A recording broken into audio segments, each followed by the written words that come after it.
ప్రభువైన యేసుక్రీస్తు నామములో మీకందరికీ శుభములు, వందనాలు. పరిస్థితులతో నిమిత్తం కాకుండా దేవునితో మన సంబంధాన్ని కలిగి ఉండటానికి ప్రతి విషయంలో రాజీ పడకుండా జీవించడమే నిజమైన విధేయత లేక నిజమైన క్రైస్తవ్యం అని కూడా చెప్పవచ్చు. A.W. టోజర్ అనేటువంటి దైవజనుడు చెప్పినటువంటి యొక్క మాటలు. పాత నిబంధన గ్రంథంలో సంఖ్యాకాండము 25వ అధ్యాయము 8వ వచనంలో ఇక్కడ ఫీనెహాసును గురించి సమాజము నుండి లేచి ఈటెను చేతపట్టుకుని పడకచోటికి ఆ ఇశ్రాయేలుని వెంబడి వెళ్ళి ఆ ఇద్దరిని అనగా ఆ ఇశ్రాయేల్ని ఆ స్త్రీని కడుపులో గుండా దూసిపోవునట్లు పొడిచెను. అప్పుడు ఇశ్రాయేల్లో నుండి తెగులు నిలిచిపోయెను. అంటే విచ్చలవిడితనంతో ఇశ్రాయేలీల ప్రజలు మోయాబీయులతోనూ మిద్యానీయులతోనూ పాపం చేస్తున్నారు. వాళ్ళు దాన్ని ఖండించడానికి ఎవరు ముందుకు రాలేదు. ఆ కారణం చేత ఇతను రాజీ పడని వ్యక్తిగా దేవుని చేత ప్రశంసించబడ్డాడు ఈ యొక్క ఫీనెహాసు.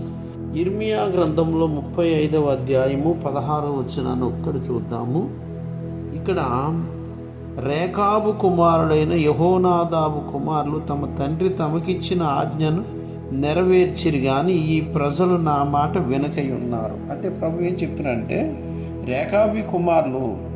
రేకాబీలైనటువంటి యెహోనాదాబు కుమారులు వాళ్ళకి ఇచ్చిన ఆజ్ఞను వాళ్ళు పాటిస్తూ చాలా భయభక్తులు కలిగి జీవిస్తూ ఉన్నారు. ఆ విషయం ఇర్మియా ద్వారా ప్రూవ్ చేసుకున్నారు దేవుడు.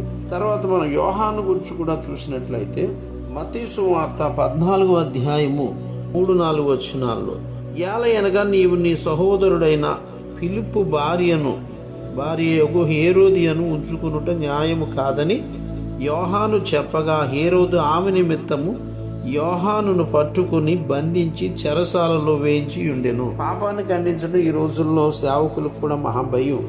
సంఘానికి రారని, ఆదాయం పోతుందని, అయిపోతారని, పోన్లే వాళ్ళ పాపాన్ని వాళ్ళే పోతారులే అని, దేవుడే చూసుకుంటాడులే అని ఖండించండి రా బాబాని బైబిల్ ఇచ్చండి.